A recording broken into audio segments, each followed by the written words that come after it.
नरेश मीणा या प्रहलाद गुंजल, कौन है अंता की सीट का हकदार? चलिए पूरा समीकरण समझते हैं। देखिए, अंता की सीट की हालत एक अनार के लिए 100 बीमार वाली हो गई है। 12 जिले के अंता विधानसभा सीट अब सियासी रणभूमि बन चुकी है और इस सीट के लिए दो दिग्गज आमने सामने हैं, नरेश मीणा और प्रहलाद गुंजल।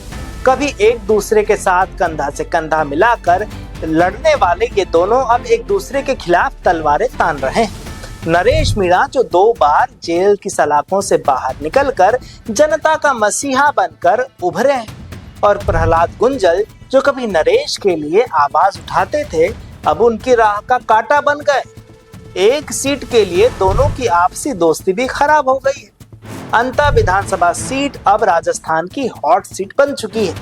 बीजेपी विधायक कंवरलाल मीणा की सदस्यता रद्द होने के बाद ये सीट खाली हुई थी और अब उपचुनाव का बिगुल यहाँ बज चुका है। लेकिन एक सीट के लिए सियासी घमासान ऐसा है मानो पूरा राजस्थान ही दांव पर लग गया।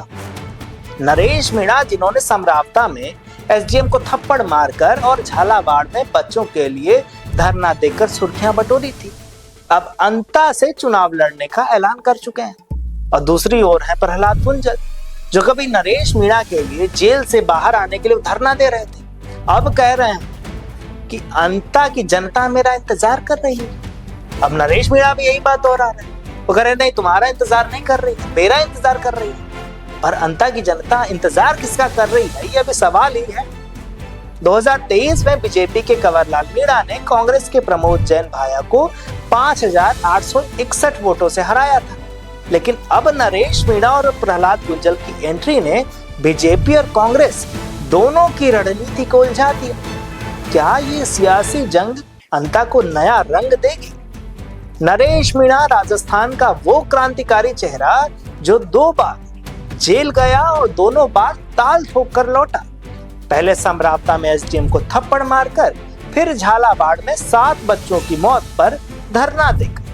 नरेश ने हर बार जनता की आवाज उठाई और हर बार जेल की सलाखों के पीछे चले गए, पर शायद उनकी किस्मत अच्छी नहीं रही। वो चुनाव लड़ते तो हार जाते। उनको सचिन पायलट का राइट हैंड कहा जाता था, पर सचिन पायलट ने उनका साथ छोड़ दिया, कांग्रेस ने साथ छोड़ दिया।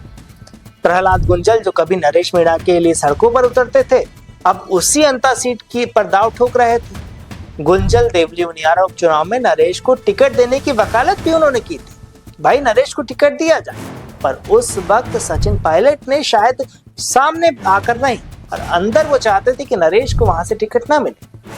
खैर, अब अंता सीट पर क्या होगा ये आने वाला वक्त बताएगा, पर इस पर आपकी क्या राय है कमेंट में जरूर बताइएगा। तब तक देखते रहिए राजस्थान वन।